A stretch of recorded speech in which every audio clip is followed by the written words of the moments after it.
할렐루야. 네, 오늘도 금요 예배에 오신 성도님들을 진심으로 환영합니다. 우리 옆 사람에게 사랑합니다, 축복합니다 함께 인사하겠습니다. 사랑합니다, 사랑합니다, 축복합니다. 우리 박기태 장로님, 송승은 전도사님은 아무 말도 안 하시고 그냥 서로 이렇게 네, 훨씬 더 강력한 언어인 것 같습니다. 네. 요즘 우리가 이 물을 사 먹는 것에 대해서 여러분들 어떻게 생각하십니까? 물을 사 먹는다는 것 너무나도 자연스럽지 않습니까? 이제는. 근데 30년 전만 해도 이 물을 사 먹는다라는 것을 사치라고 생각했다고 합니다. 30년 전 저도 존재했었습니다.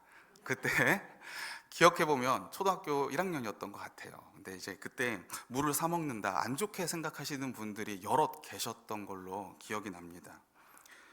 물을 사 먹는 시대가 왔다라는 것, 다시 말해서 물이 부족하다라는 거죠. 물만 사 먹을까요? 공기는 어떻습니까?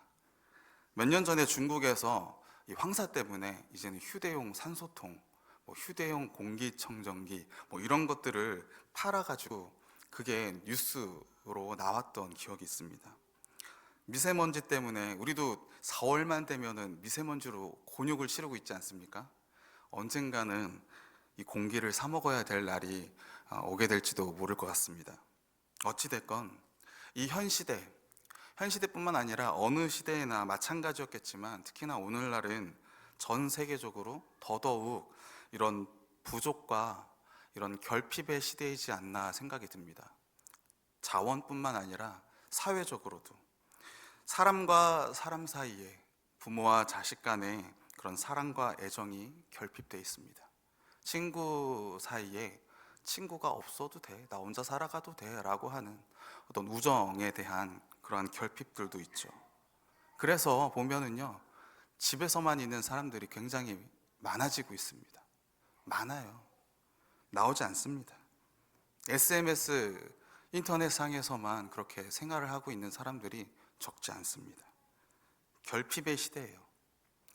결핍이 많다, 결핍이 일상화되어 있다라는 것은 그만큼 상처가 많다라는 것입니다.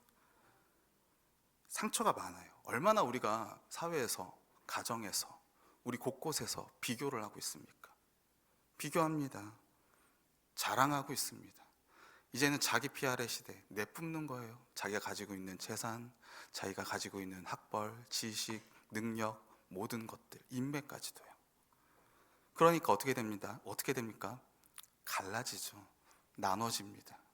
제가 부족이라는 단어를 가지고 인터넷에 검색을 했는데 요즘에 이 부족의 시대라고 해서 저는 뭔가 부족한 거로 이야기하는 줄 알았어요. 근데 부족, 그 소수 부족, 이 부족의 시대라는 거예요. 너는 어느 파니? 너는 어느 파니? 나랑 맞는 사람들만 소수로 모여서 그렇게 살아가는 시대가 지금 시대라고 이야기를 합니다. 그러니까 쉽지 않아요. 그래서 우리나라 같은 경우도 이 사람들에 대한 어떤 행복 지수 157개국 중에 96위라고 합니다.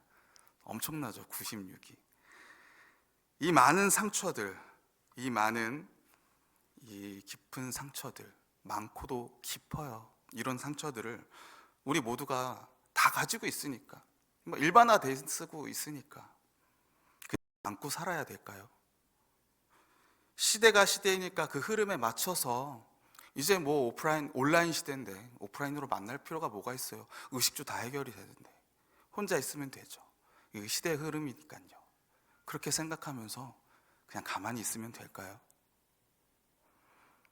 나만 아니면 되지. 나는 그래도 친구도 있고 나는 그래도 가족도 있고 우리 가족은 안 그래. 우리는 행복해. 우리는 관계가 좋아. 이렇게 하고 그냥 넘기면 될까요? 예수님은 과연 어떻게 하셨을까요? 오늘 이 본문을 통해서 이 결핍 가운데 있는 자들, 다시 말해서 상처 입은 자들에 대해서 예수님께서 어떻게 그들을 대하시는지, 어떻게 치유하시는지, 이것에 대해서 우리가 치유, 복음의 능력이라는 제목으로 함께 은혜를 나눠보려고 합니다. 오늘 우리가 본문을 읽은 요한복음 4장 1절부터 42절까지의 말씀은 이 본문의 배경은 이렇습니다. 유월절이 가까울 때에 예수님께서 성전에 가셔서, 예루살렘 성전에 가셔서 정화를 시켜버리셨어요. 한번 싹 다 뒤집어 엎으셨죠. 그리고 난 다음에 예수님께서는 3장에 가시면 니고데모를 만나서 니고데모에게 복음을 가르쳐 주십니다. 그리고 유대 땅으로 가셔서 그 유대에서도 복음을 전하세요. 그리고 이제 그곳에서 갈릴리로 가시는데 그때에 이 사마리아 지역을 통과하십니다. 그런데 이때 당시에 이 사마리아 지역은, 특히 사마리아인들은 유대인들과는 사이가 좋지 않았어요. 좋지 않은 것 정도가 아니라 원수였습니다. 원수. 구약 시대 때 보면 이 아수르의 이민 정책으로 인해서 이방인들이 이 사마리아에 와서, 사마리아 지역에 와서 여기에 있는 사람들과 혼인을 하게 되는, 피를 섞는 그러한 정책을 하게 됩니다. 근데 그때에 오게 될 때 결혼을 하니까 무엇도 같이 올까요? 문화도 같이 옵니다. 종교도 같이 와요. 그러니까 여기에 있던 사람들이 우상 숭배를 하게 됩니다. 우상 숭배를 하게 되면서 우상도 섬기고 하나님을 섞는, 하나님도 섬기는, 양쪽으로 양다리를 걸쳐서 혹은 섞어서 그렇게 혼합주의로 나아가게 됩니다. 그래가지고 이 모습을 보면서 나중에 이제 포로 귀환 이후에 제2성전을 이제 짓게 될 때에 이 사마리아 사람들이 와서 우리도 성전 짓고 싶다, 우리도 동참하고 싶다라고 이야기하니까 그 전혀 자신들의 신앙은 돌아보지 않고 회개하지 않고 그대로 짓고 싶다고 하는 그런 모습을 보면서 거부를 하게 됩니다. 그래서 에스라와 혹은 느헤미야가 이러한 모습을 보면서 짓지 못하게 해요. 거부합니다. 그러니까 그것을 가지고 이제 그때부터 이들이 원수가 되는 거예요. 그러면서 이 사마리아 사람들은 자신들의 조상의 산이었던 그리심산으로 가가지고 거기서 자기네들끼리 따로 예배를 드리게 됩니다. 그래서 이 사마리아 사람들은요, 그때 당시에 모세 오경만을 가지고 있었어요. 그 이후에 나오는 여러 가지 그 구약 성경은 받아들이지 않았습니다. 그러한 상황 가운데 유대인들과 시간이 지나는 거죠. 그래서 이 유대인들과 이 사마리아 사람들이 원수지간이니까 유대인들이 이 유대 땅에 있다가 갈릴리로 가기 위해서는 사마리아 지역을 통과를 해야 돼요. 바로 위가 사마리아였거든요. 근데 너무 싫어하니까 꼴도 보기 싫은 거예요. 그러니까 어떻게 합니까? 옆으로 돌아갑니다. 돌아가게 돼요. 물론 갈릴리에 있던 사람들은 이제 유월절이 되면은 예루살렘으로 와야 되니까 때가 때인지라도 급하게 와야 될 때가 있잖아요. 그럴 때를 제외하고는 거의 이렇게 통과하지 않았습니다.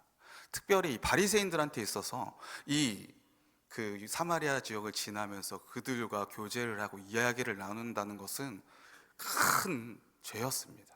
너무너무 싫어했던 것이죠. 그런데 그런 상황 가운데서 오늘 본문 4절에서 이렇게 나와 있습니다. 오늘 본문 4절에 보시면 사마리아를 통과하여야 하겠는지라. 이미 유월절도 지났어요. 예수님께서 급하게 지름길로 가실 필요가 없는 것입니다. 근데 통과하여야 하겠다라고 그렇게 이야기합니다. 이거 영어로 had to라고 나와 있어요. must라고 나와 있습니다. 꼭 가야만 했었다라는 거예요. 왜 그렇습니까? 누구를 만나기 위해서입니까? 사마리아 여인을 만나기 위해서. 그녀를 만나서 복음을 전하기 위해서 예수께서 가야만 했었다라는 거예요. 그러면 이 수가라고 하는 이 동네에 있던 이 사마리아 여인은 과연 어떤 상태에 어떤 사람이었을까요? 오늘 이 부분을 좀 상상력을 좀 더해서 함께 좀 나눠보려고 합니다. 오늘 본문 6절과 7절 말씀인데요, 우리 함께 한번 읽어보도록 하겠습니다. 시작.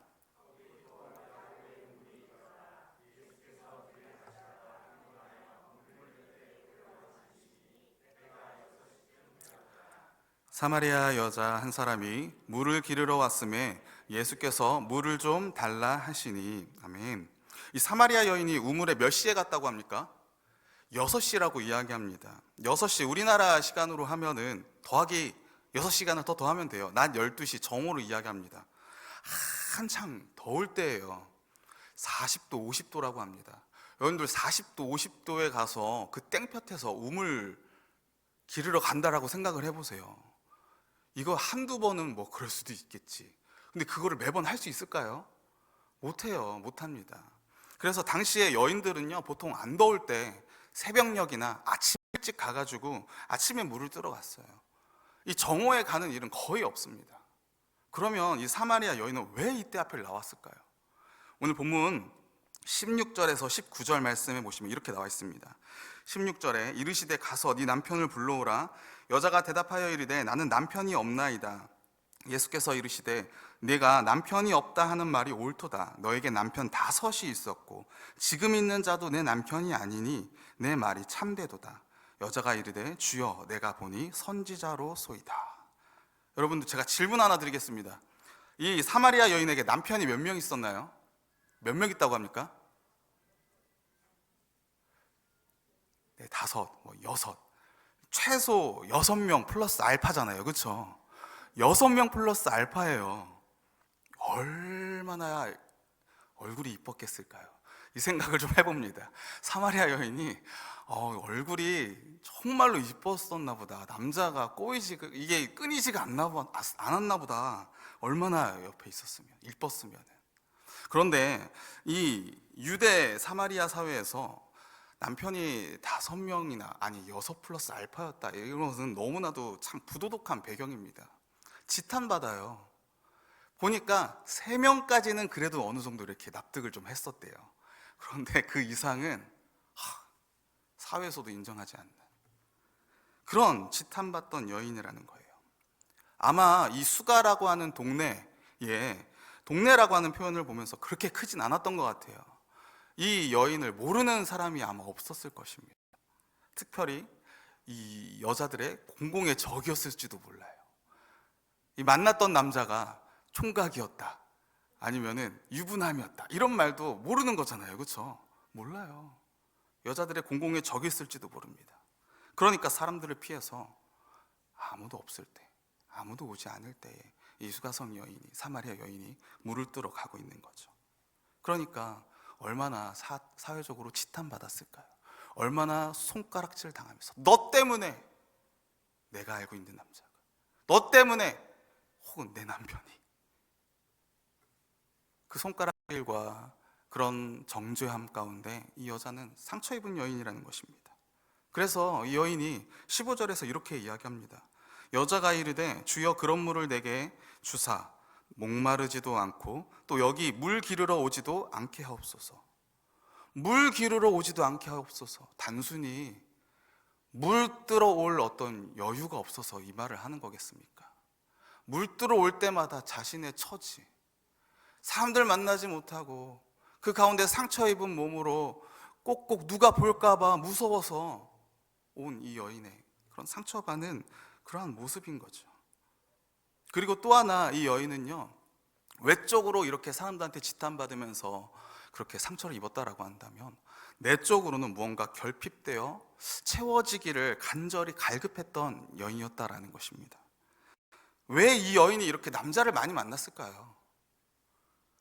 6명 이상의 남자를 꾸준히 만났을 이 여인, 아마 남자를 만났다라는 말은 경제적으로 당시에는 남자가 여자를 먹여 살렸어야만 했으니까 굶어 죽을 정도의 그런 정도는 아니었을 거예요. 그리고 또 어떤 육체적인 정욕, 또 뭐 모자라서 막 이러지는 않았을 거라는 것입니다. 그런데 문제는 이 여인이 예수님이 선지자로소이다라고 그렇게 알고 난 다음에 왜 하필 이 예배에 대해서 이야기를 했었을 것인가라는 거예요.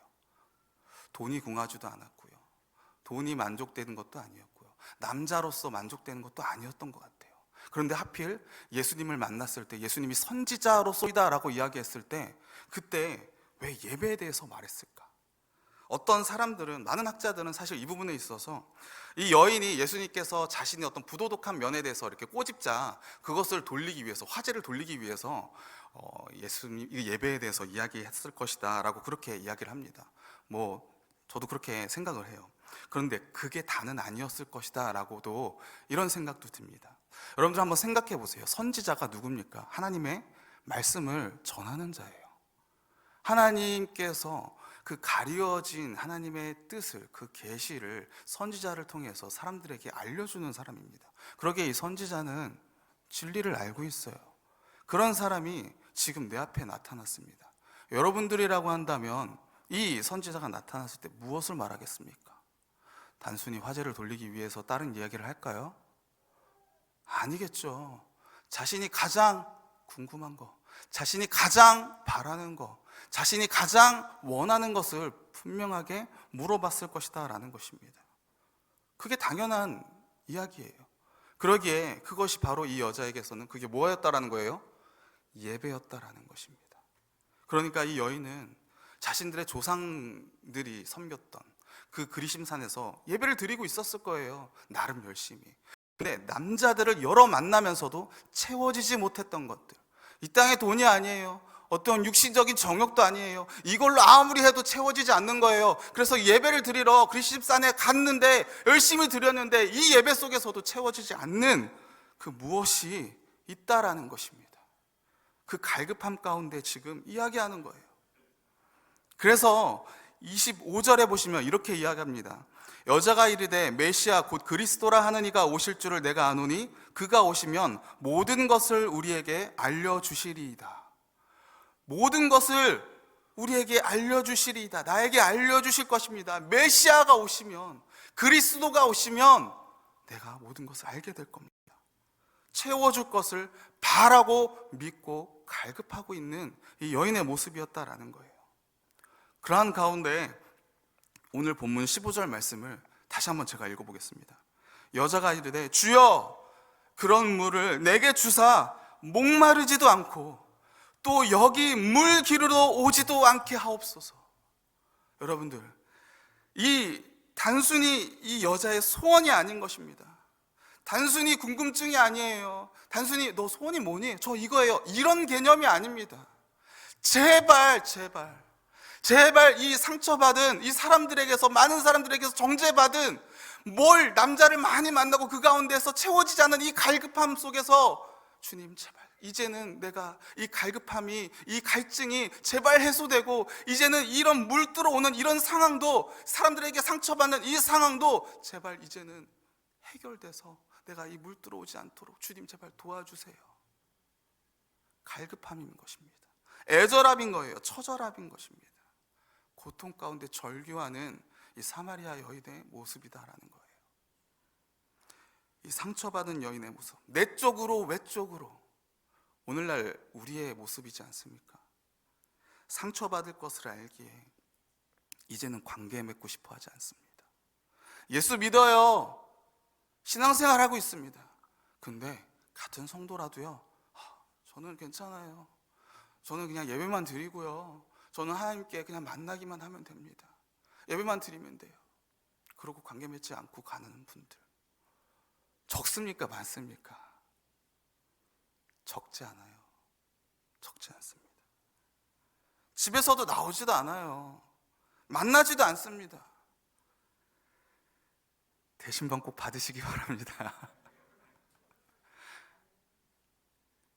나왔다 한들 속마음을 드러내지 않습니다.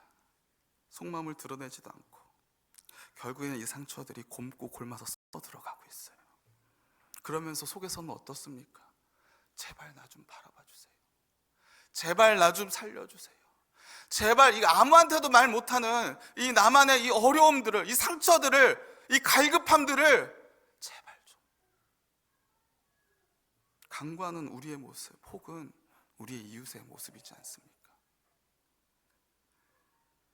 그리고 이런 우리를요, 세상 사람들은 몰라요. 가족도 몰라요. 남편도 몰라요. 아내도 몰라요. 자식도 몰라요. 해결해 줄 수도 없어요.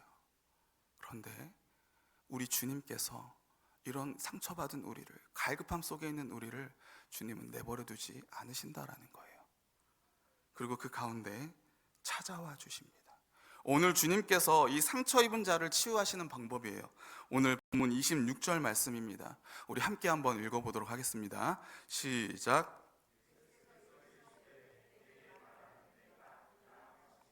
아멘. 예수께서 이르시되 내게 말하는 내가 그라 하시니라. 사랑하는 성도 여러분, 내가 그다라고 하는 이 말, 에고에임이라고 이렇게 이야기합니다. 나는 무엇무엇이다. 이것만은요, 모세에게 하나님께서 나타나셔서 내가 스스로 있는 자이다, I am who am I라고 이렇게 하나님께서 자기 자신을 드러내시는, 이걸 자기 계시, 신적 계시라고 이야기해요. 지금 예수님이 그러한 것과 같은 맥락 속에서 자기 자신을 드러내고 계세요. 무슨 말이겠습니까? 내가 그야, 너가 믿고 있는 메시아야, 그리스도야, 기름 부음 받은 자야, 와가지고 모든 것을 알려주고 모든 것을 깨우쳐주고 모든 것을 채워줄, 너가 기대하고 있는 그가 바로 나야. 그것을 더 넘어서서 생명을, 영원한 생수를, 영원한 생명을 줄 그 하나님이 바로 나야 라고 예수님께서 자기 자신을 드러내시는 거예요. 알게 하시는 거예요. 믿게 하시는 것입니다. 이게 예수님의 방법이었어요. 그런 내가, 그런 하나님이 지금 너를 찾으러 왔다라는 것입니다. 그냥 지나가다가 들은 게 아니라 우연히 너를 만나서 너가 남편이 5이 있고 지금 있는 남편도 사실은 남편이 아니지, 그냥 내가 지금 너를 보고 그 순간 깨달은 게 아니라 이미 너를 만나기 위해 내가 유대로부터 지금 이 사마리아의 이 수가의 이 우물에 이 낯뜨거운 정오의 시간에 너가 물길로 오는 너의 삶을, 너의 인생을 내가 알고 있기에 너를 만나기 위해서 내가 이 자리 가운데 왔다라는 거예요. 자기에게 맡겨진 백성을 구원하시기 위해 오신 그 예수님의 목적은 너무나도 분명하고 너무나도 뚜렷하다라는 것입니다. 그래서 누가복음 19장 10절에 이렇게 이야기합니다. 인자가 온 것은 잃어버린 자를 찾아 구원하려 함이라. 잃어버린 너를, 잃어버려서 그 가운데 상심 가운데 있는 너를, 갈급함 속에 있는 너를 내가 단 한 사람도 빠짐없이 내가 다 찾겠다라는 것입니다. 그리고 그런 자는 예레미야서 33장 3절에 이렇게 이야기합니다. 너는 내게 부르짖으라, 내가 내게 응답하겠고 네가 알지 못하는 크고 은밀한 일을 내게 보이리라. 부르짖으라는 거예요. 이곳에 이제는 내가 목마르지도 않고 이곳에 내가 이제 물 들어오지 않게 하여 주시옵소서. 그 이면에 나의 이 상처받은, 이제는 내가 더 이상 상처받고 싶지가 않습니다. 나의 내면에 이 불안하고 허전하고 공허한 이 갈급한 심령이 이제는 더 이상 갈급해지고 싶지 않습니다 라고 하는 이 부르짖음 속에 하나님께서 그 가운데 응답하셔서 예수님을 보내주시는 거예요. 너에게 크고 은밀한 일, 가려져 있는 일 무엇이겠습니까? 예수 그리스도예요. 예수 그리스도예요. 하나님이 이 땅 가운데 오셔서 그 자기 백성을, 그 잃어버린 자를 찾으시겠다라고, 생명을 주겠다라고, 구원하겠다라고 하는 그 은밀한 일, 그거를 보여주시는 것입니다. 그거를 만나게 해주시는 거예요.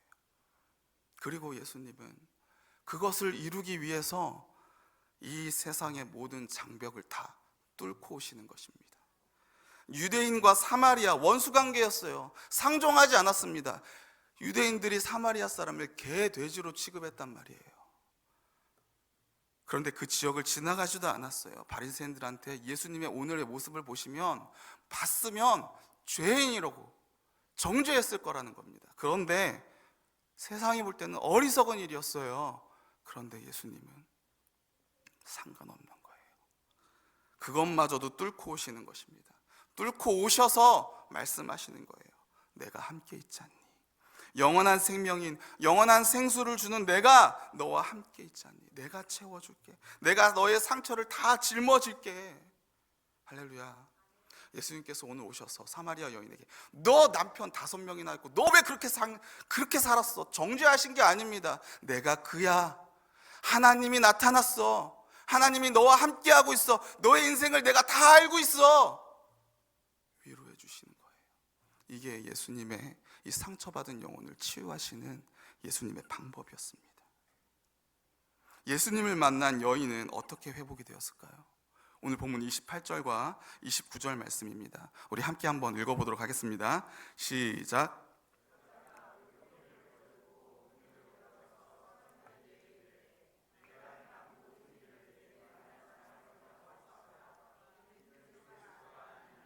아멘. 여자가 어떻게 했습니까? 물동이를요? 버려버렸어요. 물동이를 버렸습니다. 이 땅에 물을 통해서 갈급함을 채우려던 것을 이제는 내려놨어요. 왜요? 이제는 영원한 생수를 얻었기 때문에, 알았기 때문에, 채워졌기 때문에, 그리고 이제는 나아가는 것입니다. 동네 사람들에게 이제는 이 사람들 피해서 내가 정오에 왔었는데 이제는 내가 영원한 생수를 얻고 하나님께서 나와 함께 하시기에 이제는 더 이상 문제가 되지 않은 거예요. 그 가운데 가서 도리어 더 담대하게 나가서 전하는 것입니다. 그리스도가 오셨다라고, 메시아가 오셨다라고, 내가 이 메시아를 만났다라고요. 그러면서 그들과 이제는 관계를 맺는 거예요. 이제는 그들 앞에 나아가는 것입니다. 숨었던 과거로부터. 그러기에 이 여인이 치유가 일어난 거죠. 치유함을 받은 것입니다. 사랑하는 성도 여러분, 이런 여인만 치유를 받았겠습니까? 우리는요, 우리 역시도 이런 경험을 다 하고 오신 거 아닙니까? 주님 만날 때, 처음 만날 때 그 감격을 한번 생각해 보시기 바래요. 경제적 부족함으로, 어려움 속에서 걱정이 이만저만 아닌데, 문제적 상황이 해결된 게 아니에요. 이 여자의 어떤 모습을 보세요. 상황을 보세요. 뭐가 해결됐습니까? 물질적으로 변화되지 않았어요. 단지 누구를 만났을 뿐입니까? 하나님, 예수님을 만났을 뿐이에요. 마음의 변화, 심경의 변화, 인생의 변화가 된 거죠. 우리도 마찬가지지 않습니까? 우리의 상황 속에서 변하지 않아요. 아직 해결되지 않았어요.